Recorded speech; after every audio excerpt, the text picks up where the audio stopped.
Good afternoon, Presbyterians. We're going to get started. Welcome to Rotary. Would you stand and join us in leading the national anthem? Well, because today we have a Baylor program, we're going to do our normal tradition and sing that good old Baylor line. So all of you non-Baylor people, listen carefully, and you're going to learn a local college song.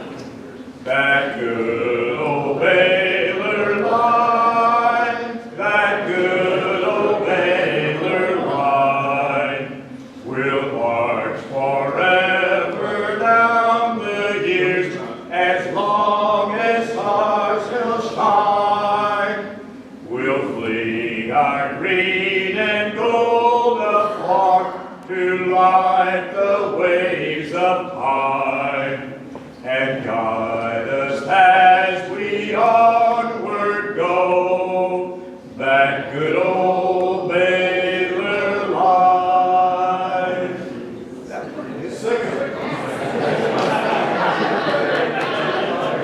All right, our national anthem. Oh, say, can you see by the dawn's early light what so proudly we hail at the twilight's last gleaming, whose rust stripes and bright stars through the perilous fight o'er the ramparts we watch were so gallantly streaming, and the rockets' red glare, the bombs bursting in air, gave proof through the night that our flag was still there.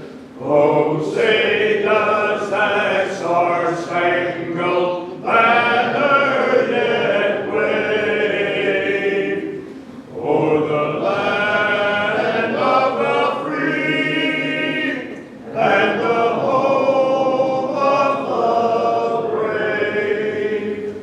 I pledge allegiance to the flag of the United States of America and to the republic for which it stands, one nation under God, indivisible, with liberty and justice for all. Please remain standing for our invocation.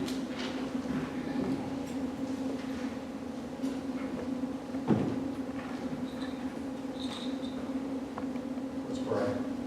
Lord, we're thankful for this day that you have given us, for its blessings, its opportunities, and its challenges. May we appreciate and use each day that comes to us. We pray for strength and guidance for each day as it comes, for each day's duties, for each day's problems.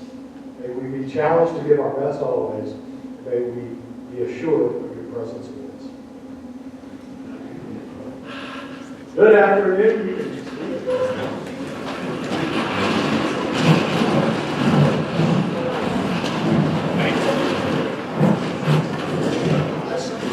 Well, good afternoon, everybody. I'm Kevin Stevenson, your president-elect, and I'm just getting all of this stuff that Dan wants me to do. So let's introduce our guests. Yes, Rotary from Baylor, Valerie. Thank you, Valerie. I appreciate that. Yes, and Larry Halsey. Very welcome. We have a member prospect, so be nice to her. Whitney McGregor. Whitney, where are you?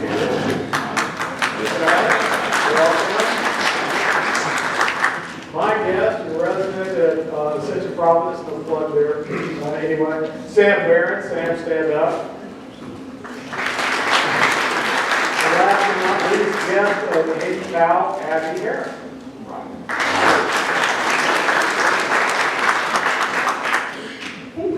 He got up and said, oh, am I introducing guests? And I said, surprise. All righty, so let's do our September birthdays. So for September, our birthdays: Ricky Ash, Kyle Ballou, Jacob Bell, Curtis Brown, Dustin Chapman, Chris Collins, Earth Ross, Michael Haberkamp, Jim Holler, K. Paul Holt, Brian Holt, Will Jones, Louis McReynolds, Andy Powell, Jennifer Ritchie, Don Riley, and Dylan Smith. Larry, could we sing him a happy birthday? There's quite a few of them here. Sure. Happy birthday to you. Happy birthday to you. Happy birthday, Rotarians. Happy birthday to you.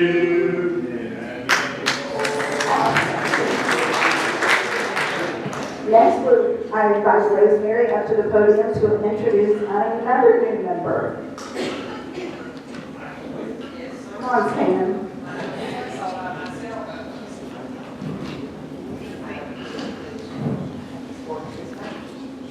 Well, it is a pleasure to introduce one of our new Rotarians. We've had a very successful recruiting program going on, and we recently had orientation. We're going to have 3 more coming in this month, and so it is our tradition once they're approved and on board, then we make an introduction.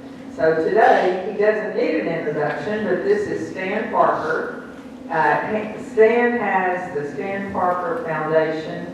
I'm sure most everyone is familiar with that, and he is very dedicated to the veterans, and we appreciate all he does in that area. He's also an electrical contractor. He's a part of the Masons here. He's the guy we call to say, we think we want to meet our Rotary Club at your Lee Lockwood Library. So he put that together. He's been a good friend. He's married to Virginia. They have 2 children, Austin and Jessica. And so with that, I will present you your certificate and your Rotary pin. Well, thank you very much.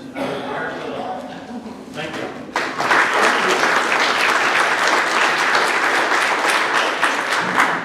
Thank you, Rosemary and Stan. So the only announcement that I want to go over is what you see on your table. So you see this flyer on your table discussing our new Rotary sponsorship program. 3 of our key projects with Waco Rotary are youth citizenship awards, which provide scholarships, I can't talk today for some reason, sorry.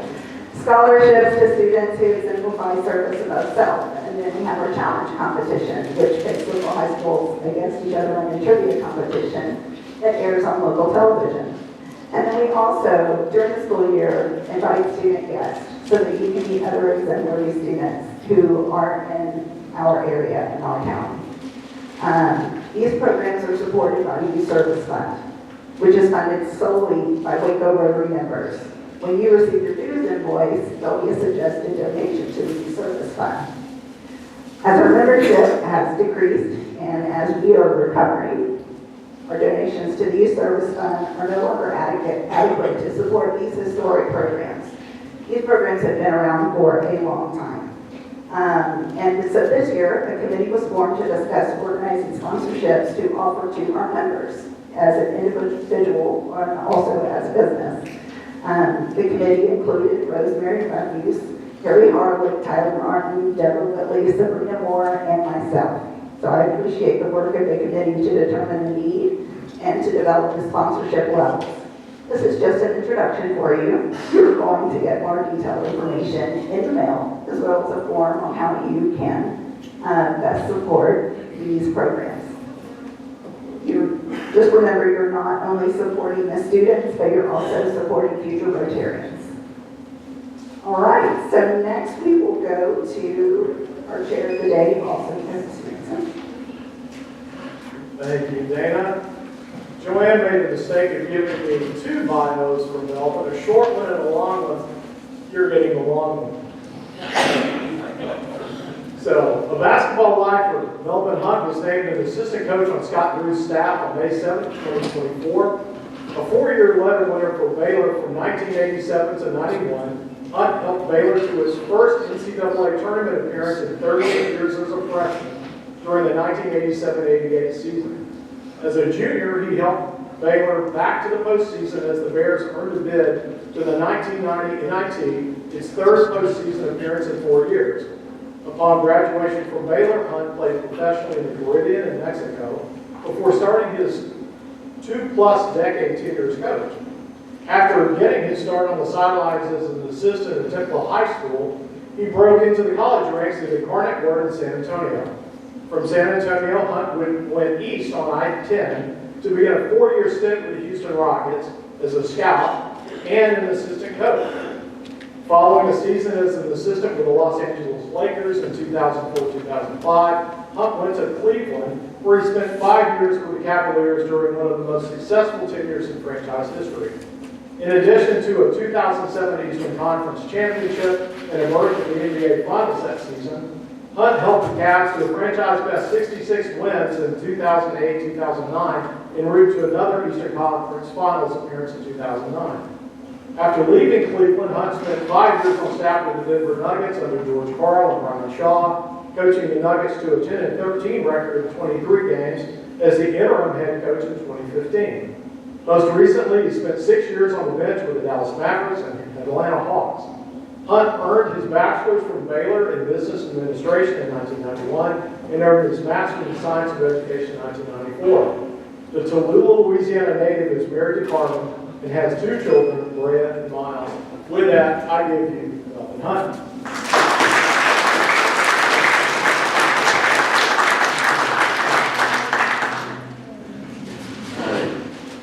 Hello, everyone. Good afternoon.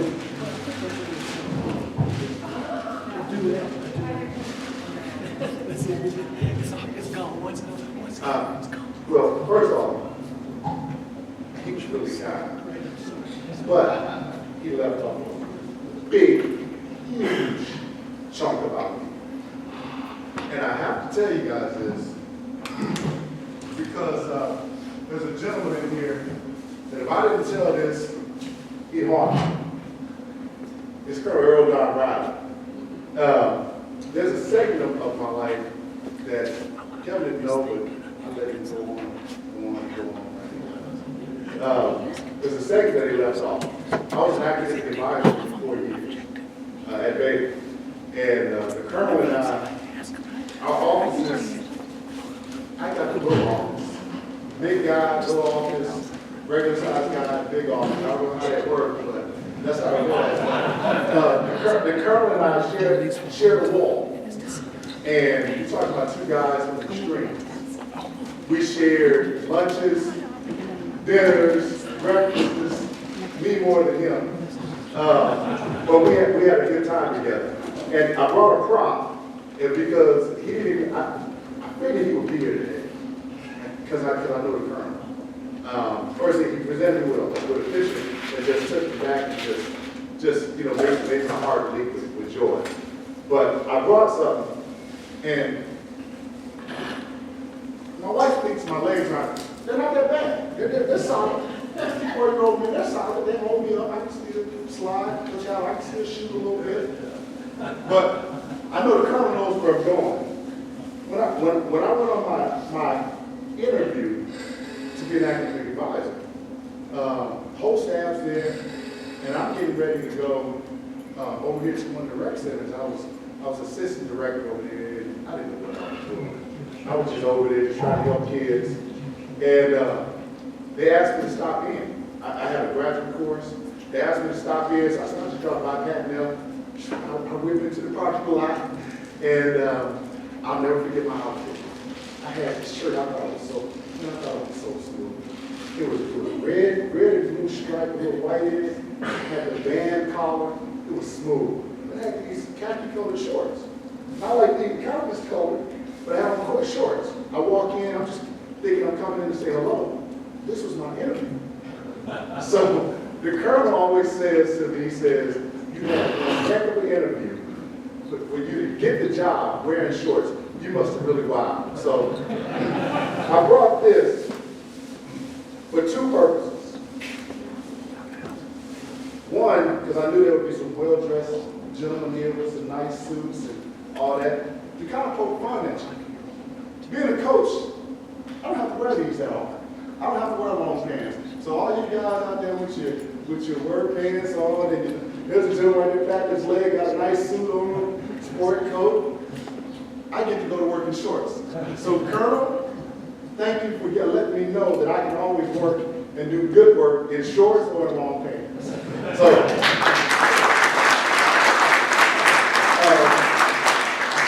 it's been a fun journey for me coming back.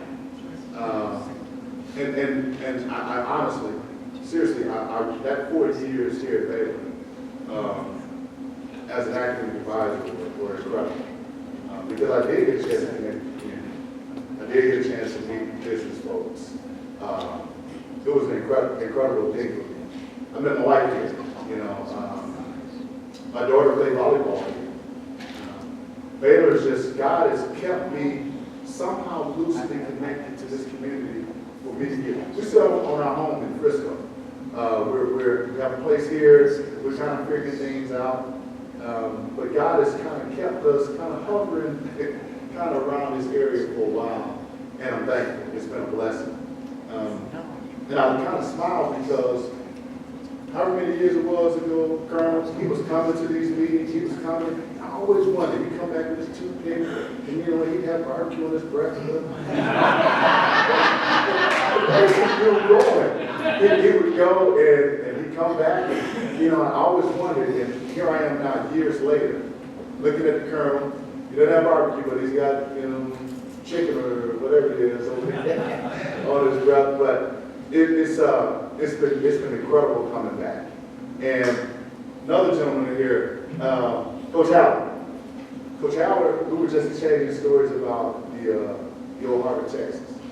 And what a blessing for me. I was born in the 60s, about as late in the 60s as you can get. I'm a December baby, middle of December, 1969. So I made the 60s by the hair of my chinny chin chin. But God has always blessed me to get an opportunity to get a little bit of the old, a little bit of the new, and then get a little bit of the future. And it's no different seeing Coach Howard. Coach Howard and I, we both threw basketballs up in the heart of Texas. And you watch that ball, and you wait for that ball because it has swirling winds, and you remind me of those gnats and those flies I'd almost forgotten. I mean, you're constantly doing that. And to go from that to the Farrell Center. We played the first game at the Farrell Center. An incredible arena. Still a great place to play a game. And I tell you what, I've got something over you guys. There's nothing like going back to where you performed, where you played, and to hear your last name being called, and not be you, it's your daughter. The coolest thing, my daughter's laying out, she's got bruises all over, she's laying out, she's getting pancakes, all the ball tournaments, she's doing her thing, and seeing her perform and seeing her compete at the highest level, where I played, incredible. I mean, I can't wrap words around it. Well, I do have one thing in my pocket, not literally in my pocket, I have one thing in my pocket that kind of supersedes that because I'm a granddad too. And she's got me wrapped around her finger. Her name's Anthem Grace. She'll be 2 in December. Speaking of the Farrell Center, she, the other day they had volleyball games this weekend, and my wife loves volleyball, and I do too. I kind of wanted to watch football. So I went to the office, and I had the tickets. So I brushed over to the Farrell Center, she had a grandbaby, and I take out the tickets, we're in the parking lot, and she makes me get to the back of the room, she spots me. And my granddad's name is, I'm kind of proud of my name, it's G's. So she can't say granddad yet, but she says G's.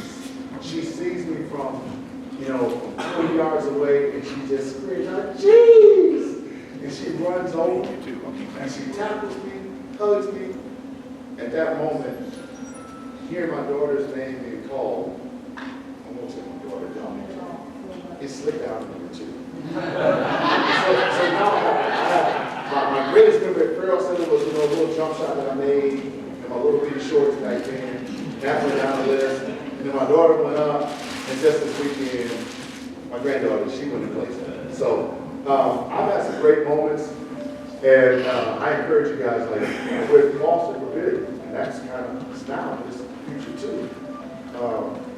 being in Boston Pavilion is amazing. It's going to be an amazing venue for this community. We got so many bells and whistles. It's just an incredible place. But for me, as a Baylor guy coming in on a visit in '86 to now, having worked here at the university, to playing for the university, getting degrees from the university, my daughter being here, all of these things, it's a great time to be here in Waco. It's a great time to be a part of Baylor. I'm excited about being back. And as you guys all know, it's you have the highs and the lows.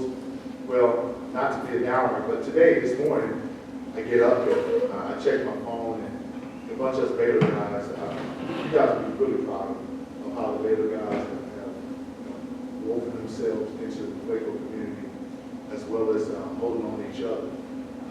I get a text, and it's from my old roommate, Dennis Lindsay, who's presently the second commander for the Detroit Pistons. My roommate, great buddy. He texted me that longtime Baylor guy, Carol Dawson. Some of you guys may not know him, but Carol passed away this morning, and my heart's hurting. But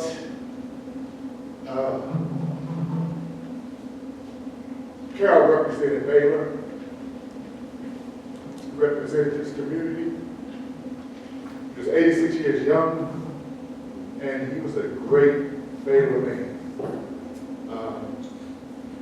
So I wanted to come out here, forgive me for being emotional, but he gave me my start. All those lies that he read off about me as this great coach and all this, I wouldn't have if it hadn't been Carol Dawson. Carol is, his wife Sharon is in there, she's in Dallas. And we immediately started just exchanging texts about how good he was to us. And he's just a Baylor man. I put up a whole picture, and you guys would laugh. Some of you would laugh. I mean, he just looks like a Baylor athlete. Good-looking guy, he worked for the Cowboys, and he was more than just a guy to work for and work with. So I just wanted to mention him today because he was good, great in this community too. And he'll always be remembered as a Baylor guy. Am I right? He's a Baylor dude. So forgive me for going there, and I almost didn't do it because I knew I couldn't hold up because I'm soft. I got a grandbaby like that. I'll look at my grandbaby like a little week, but at any rate, Carol, I think about Carol, and I think about this Baylor team that we have. And I'm sure you guys want that. Hopefully you guys have some really good questions about us. But Carol was our general manager for the Rockies. And it's an easy segue for me because we've got some guys on our team this year, and I don't want to oversay them. I probably should undersay them. We'll be lucky if we can come in the bottom half of the league. That's not true. That's not true. I can't figure that out. We've got some really good players. And Coach Drew talks a lot about you don't have good players, it doesn't matter how good a coach you are. And he was reading my bio, talking about my years in Cleveland. I had some young man, it's pretty good. It's okay. LeBron James. LeBron and I, we won a lot of games. And I jokingly say when LeBron took his talents to Miami and he left Cleveland, I took my talents to Denver. It just wasn't as much of a story as his, but we've got some really good players coming up this year. And I love the diversity of our team as far as we got a kid from Croatia. We got a young man from one of the Bahamas. We've got transfers. I'm telling you, we have a little bit of everything. And it's probably my wheelhouse, to be honest with you. Because being an NBA coach for 20 plus years, you're constantly adjusting. You're constantly adjusting. Injury, trades, signings, retirements. You're constantly adjusting. And the college game is like that now. And I'll be very transparent with you guys. Some of the stuff that's going on in college right now, it's a great time for me to be a part of it. But wow, it is so It is not the college athletics that we know, that we grew up with. Any of us. This is a whole new world. It's exciting, but it's incredibly different. I think our staff, we have pretty much a brand new staff, because when you're good, it's kind of how it works. People come to get you good. They come to get your commodities. They come to get your guys. And so we lost some coaches the right way. They left because they got an opportunity, was the head coach or associate head coaching. They got a chance to advance, and we got a brand new staff. I'm telling you, you guys are going to love some of the guys. You know, Steve Henson was one of our new coaches. He was the head coach at UTSA for 8 years. He actually beat me in college. He played at K-State. He's a really good player, played a little bit in the NBA. We have him on staff. Great man. I have a gentleman, Bill Armstrong, who is with Lincoln Academy, prep school, postgrad school, who does an incredible job. And then we have some internal advancement. A lot of you guys have heard of Tweety Carter, and mark it down. That's a young star. I've seen young coaches. I've helped put my imprint on some young coaches, whether it be through their faith, whether it be through how they are as family men. And I can just tell you, Tweety Carter's a young star. You just put a mark on that. Remember his name. He's going to do some great things. We're happy that he's getting a chance to advance. So we have a different look, but it's still a lot of the same. We have some really good players. Some of our returning guys. We've done our best. It's good to have you up here as a medical guy, because one of our guys has lived in the medical in the training room, and Langston Love has been hurt a lot. He's healthy. He's healthy. And so we're happy. We're happy. We've been really careful with it, and we're excited about him being able to do some things late in the year. This is really coach talk right here, but I don't care how good you are in September. September to me, September's cool. I want you good when it counts. And we have a chance to have Langston back, fully healthy. We have some guys that have played in national teams. Jeremy Roach played for Duke. How about that? We got a Duke guy here, man. Wow. Yeah, we like him. He's a pretty good player. I just tell you, we've got a good group of guys, and I would be remiss if I didn't say this, but the combination of our freshmen and our new guys, some of the transfers, their faith is in, and I mean that. I'm not just saying that. They went to church together a week ago. They all went to church together. Not forced by the coaches. I look out my office and they'll go work out with our GAs, student assistants. They pray after. I was speaking to Jeff earlier. You can't do that. Baylor's different. And so the two things that brought me back, this is not about me, but the two things that brought me back for my faith, being able to live it out and to truly honor God. You know, as you get a little longer into, you get north of 50, you start looking at things a little different. And that's who I am. And, you know, I've been on some teams and probably could have continued being on some other teams. But God allowed me to have this opportunity. And so I get to live out my faith. I get to be who I am. And more importantly, I get to represent who I want. And our players get that.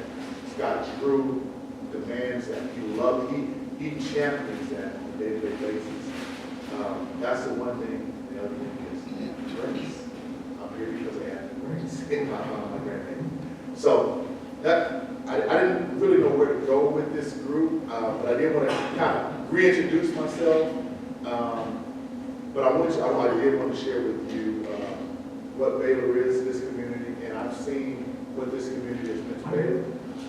We were talking about facilities around here. You know, when I was here, Hart, Texas, away from campus. Floyd Casey, away from campus. Clyde Hart Stadium, away from campus. I hold that for me, I'll get that later. In the NBA, $500 fine. No, the facilities for this community to go hand in hand with Baylor and bring everything close, give us a nice little corridor of Baylor. It's special. And it's kind of exciting. I mean, it's really exciting for me because to be able to, again, I started talking about a little bit of the old, a little bit of the new, and a little bit of the future. So I see the future. I see where Baylor's going, and I'm excited about it. I'm excited about being back in the way. Any questions, comments? Amen. So since you've navigated the NBA, this is probably a topic we discussed a little bit from the coach, but since you've navigated the NBA and you're back in college, what are your thoughts on sponsorship? Thoughts on sponsorship? I'm trying to be really helpful. I'm adjusting. The NBA and professional sports are that. They're entertaining. People would ask me, I go to the mall or wherever, people would ask me, oh, what do you do for a living? I said, I always answer, I'm an entertainer. And for a while, my wife used to say, why do you always say that? And I said, because I am. It's a sport, but it's entertainment, because you have other options. Well, we're changing the landscape of college sports with sponsorships and NIL. Let's be honest, some of the NIL is not really NIL, it's kind of pay for play, or however you want to say it. So I'm growing in it. I will give myself a little nudge in the right direction. I'm kind of used to it. I'm used to being one of the lower paid guys on the right in the program. You know, it's okay.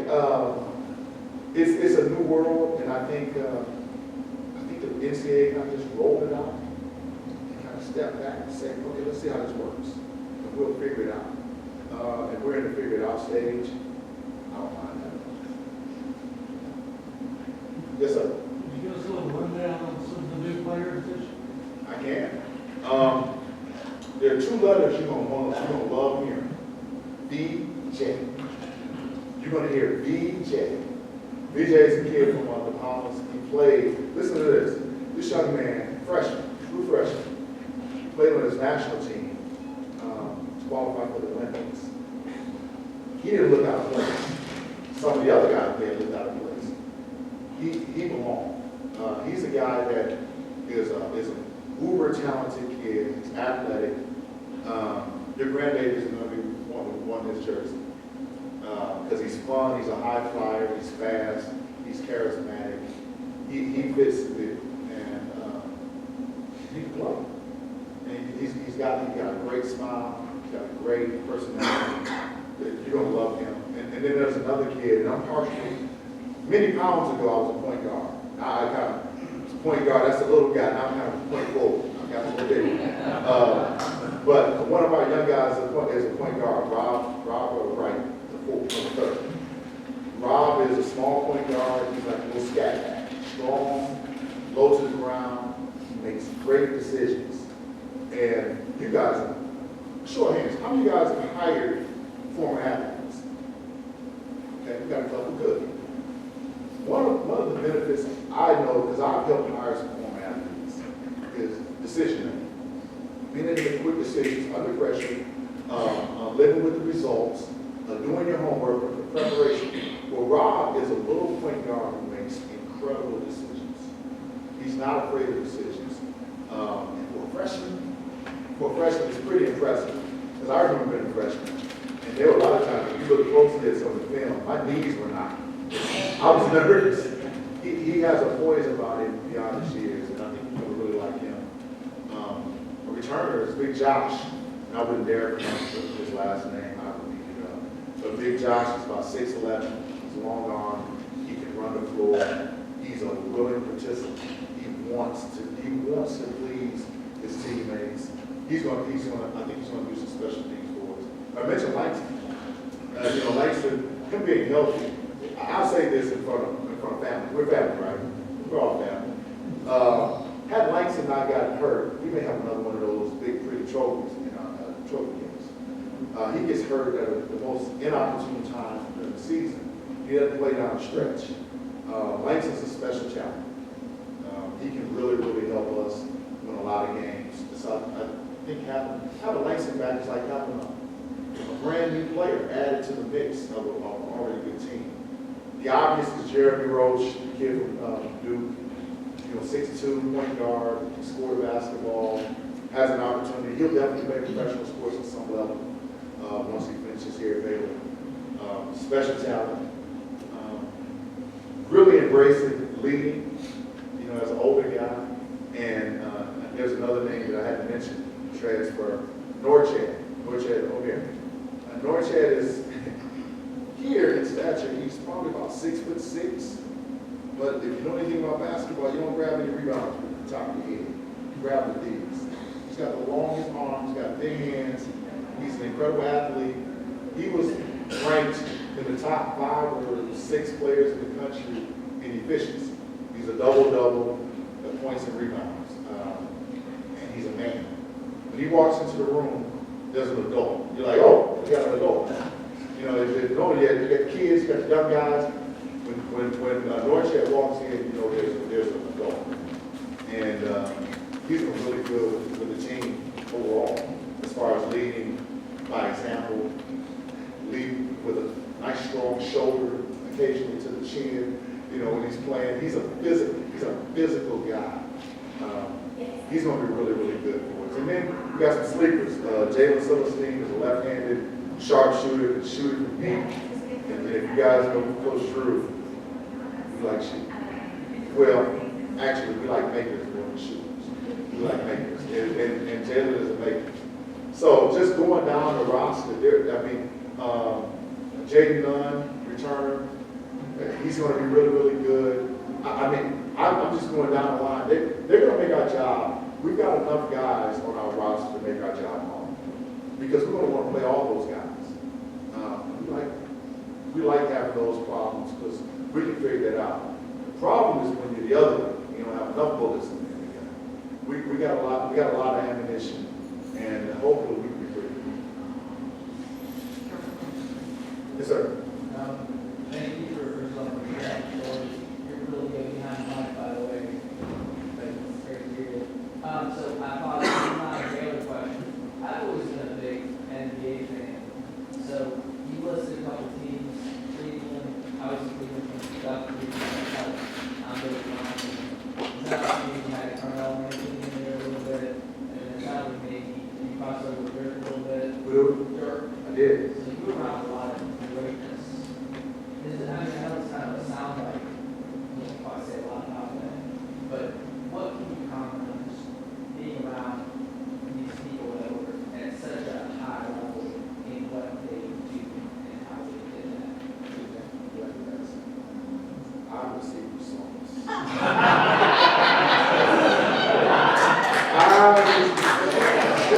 Not even close. It's funny you ask that. The thing that I think that the normal just fan doesn't get is the commitment to excellence. And my servant God was about excellence. He made all this stuff, he made us. God is about excellence. And it's the same thing with these guys. When they perform, it's about excellence. When my kids were very, very young, I would have them to practice at the workouts with me. I've got some great pictures of my son this tall. Now he's 6'7", but he's this tall. He's in drills with LeBron James. I've got great pictures of Akeem Olajuwon in the background, and one of our players lifting my son up, to dunk the basketball.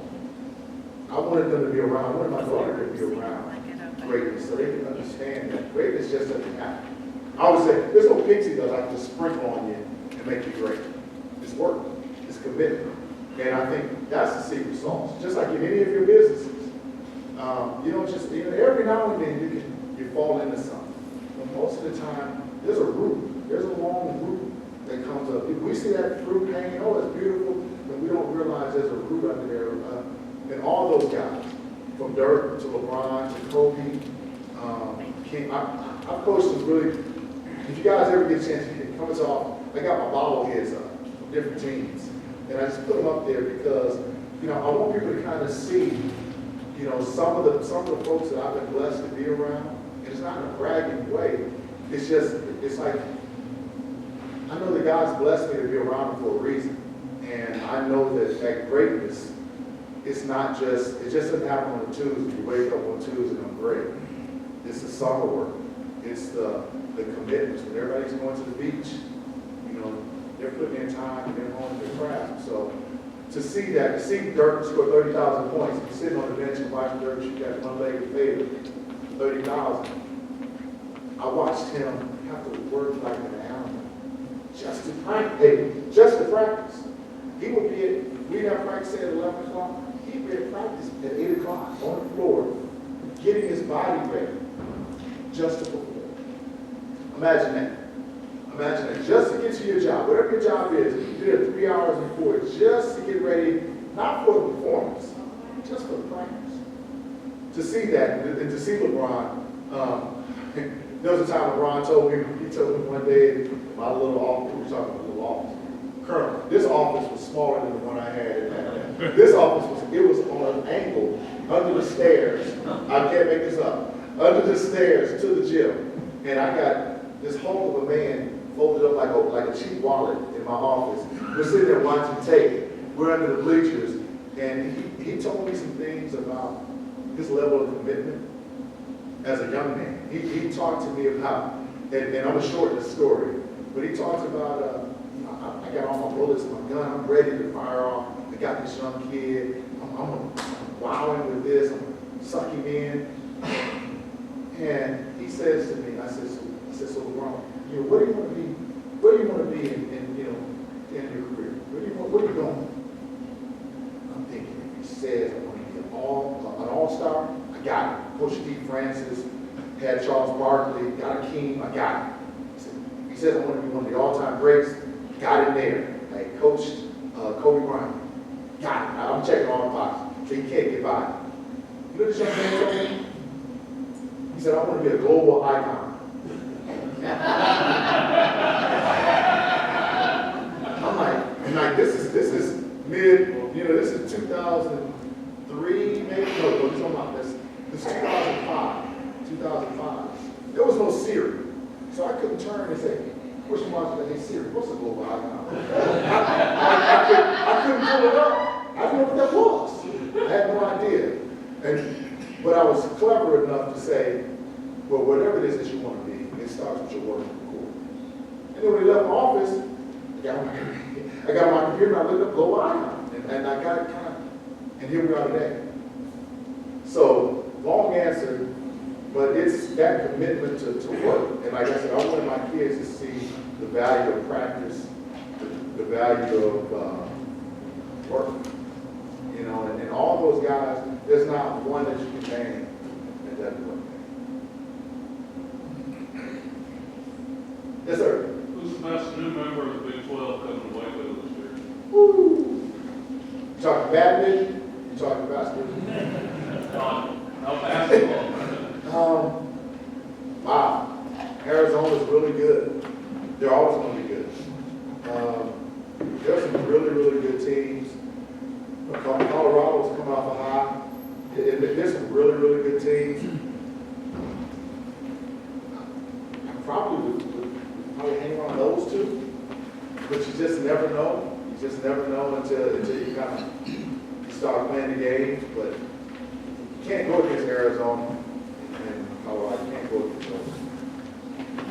Great question. Not global icon, but great question. Anybody else?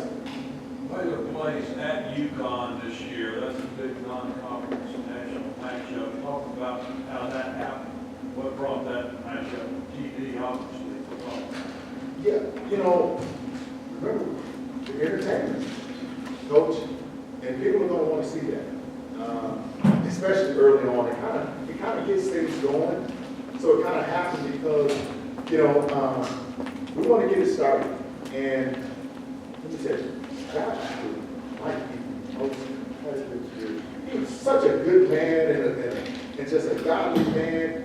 He is probably the most competitive guy I've ever been around. I'm talking about, this might be interesting. We're talking about spitting to the line. Who can spit the furthest? Scott's trying to spit further. You talking about marbles? Some of us, you don't play marbles. But some of us play marbles. Scott's trying to beat you in marbles and jacks. He wants to win every competition. And as the kids say, you know this one, he ain't ducking this one. Right? Scott Drew is ducking. He doesn't want to duck in. And you can't bring the players here because they want to play. All right, I'm going to give it you know, that national scale. You want to play against the big ones. And really and truly, I say it because I'm new. Baylor's a big boy. We used to always, you know, we were always striving to be up there. We're up there. We have the national championship. And so I think that people want to see that. And both coaches are embracing it, especially early. It gives you a good barometer. You know, obviously, it's a road game, big game, national champions. But, coach, you can't lose. If you win the game, you got it. Hey, guys, got a chance to do something special. Let's say something crazy happens and we lose. You still got it, right? Because you got it. You know, now, hey, there's the standard. That's where we want to be. So we're looking forward to that matchup. It's great going on the road early. You know, for a new team. I hope you guys can appreciate this. It's always more fun to get a little road kill. If you can come together as a team early and get a little road kill, you come back. I mean, it's just nothing like it. It really galvanizes the group. I think that's what coaches want. Colonel, you're awfully quiet back there. I was wondering how many people have ever played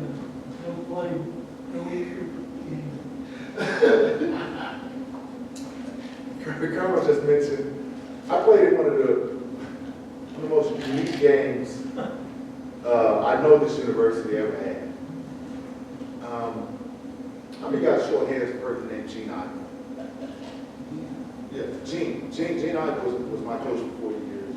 And Gene was a quirky man. Quirky. Good dude, but quirky. And they're also known as the first family basketball. His cousin was the head coach at TCU, right? You know, Dad was Oklahoma State, legendary, Iowa Arena. You know, they're the first family basketball. And they would always be around. You know, we knew we were going to have a hard day of practice when we looked at the stands. And there was Uncle Clarence and Cousin Mo sitting right there in our arena watching practice. We knew we were going to get all of it. The running, the lifting, the hitting. It was going to be a long, hard practice. Well, we go up during the weekday, every day. Go up on a weekday, play TCU against his cousin, first cousin. We're not very good. We were a young team. We weren't very good at all. And we get up there, and I tell you what, some of our body fluids were released during the game. We didn't play very well. I'll just say it like that. We struggled. We had a struggle. And the whole family was there. It's like a family reunion. And you could just see the embarrassment and the hurt on Coach's face. Well, somebody's got to pay for that. We finished the game. This is no embellishment. I'm not exaggerating at all. We finished the game. We go to the locker room. We weren't allowed to shower. I mean, we're working Baylor. We're great, but it's not very far, is it? It's not far. It's a quick ride. Kept us in our jerseys, wet, sweaty, whatever else. Got on the bus. We pull up to the place. We had some fast food from somewhere. We're thinking, okay, we're going to eat. We're going to eat and go home. Student manager jumps off the bus, pays for it, and they give it away. Get back on the bus. We're not even going to eat tonight. We get back on the bus. The trainer, David Chandler, he comes out the aisle. He's got his tape. Take your shoes off. They start retaping us. They retape us on the bus. We're like, why are we getting retaped? I said, oh, the coach said you didn't play tonight. So we might as well get something out of the deal. We're going to practice when we get back. So they're taping our ankles like you're on the bump, hit the bumps and they're taking your ankle because you put on the seat. Me being the entrepreneur that I am, I had an orange and apple in my bag. You know how much money I could have made off the orange slices that night? But I didn't charge them my teammates. But we didn't eat before we didn't eat. We get to the arena, I'm thinking he's bluffing. We get to the arena, we pull down in the Pearl Center, we park, we jump off, he walks in the Pearl Center, and Gene does it, and I do a great Gene. I can do it now, I can't get in trouble. No time. Unless he's here. Coach walks in, he says, all right, fellas, touch every stair in here. What do you mean? We had to run every bleacher in here, every step in that Pearl Center. Every one of those greens. I say I PTSD sometimes. I walk in here and I see those steps. And I remember, we touched every step. That was our warm-up. We practiced hard for about an hour and a half. And so, the colonel knows, because every now and then I maybe was shaking the office when I was an advisor, because I would remember, it made national news. It was a big deal. We didn't eat. And we probably practiced 2 hours after a game in sweaty uniform. So that's the dreaded no play, no eat day. Yeah. Come on, somebody's got to go. Anybody got to go before? Well, yes, ma'am. What do you think about the freshmen who are either like a better one and done? Like, seem to bring in so many stellar freshmen and they play a year and they're off. For your First of all, I understand.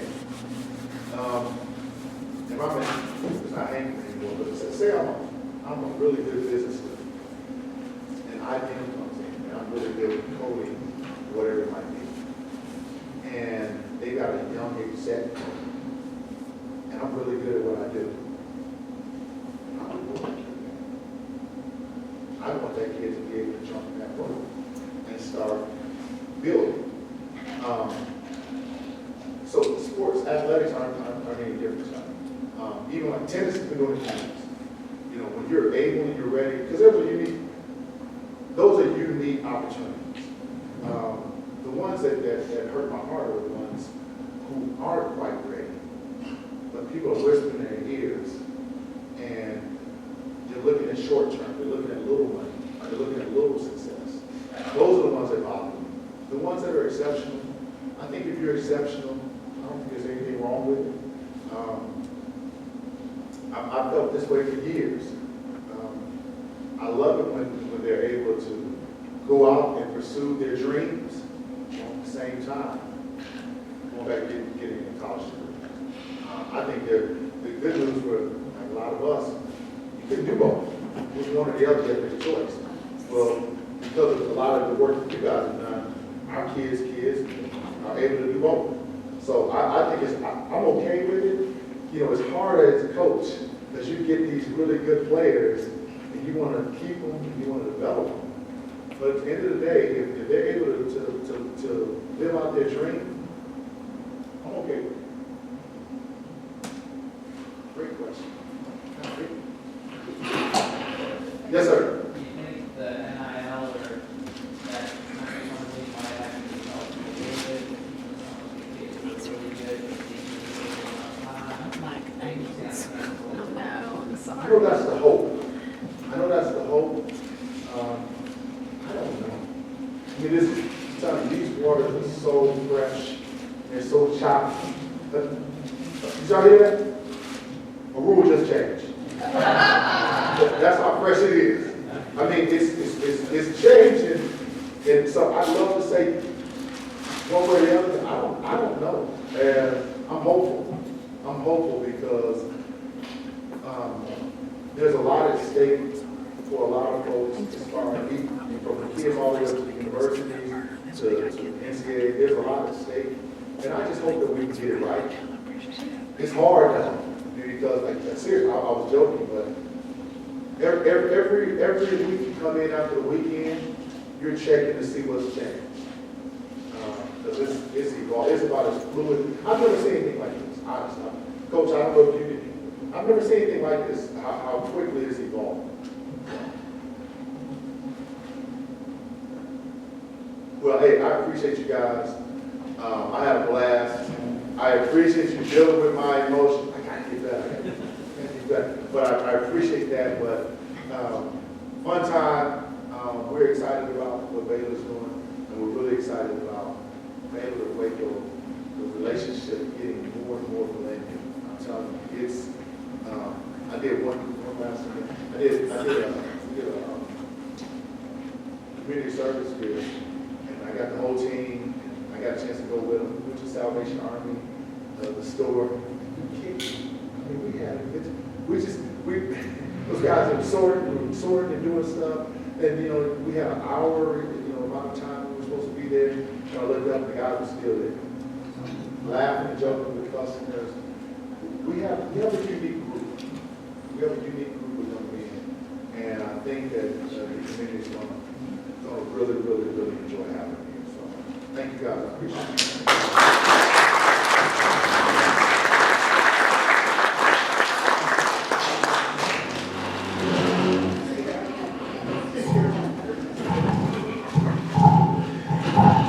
Thank you so much, Coach Hunt, for sharing with us. That sure does build some excitement for the basketball season, and we just started football, so Baylor.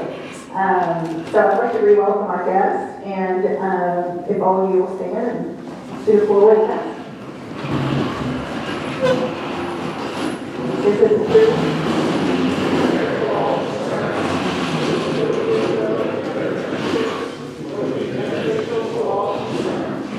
Brother, is it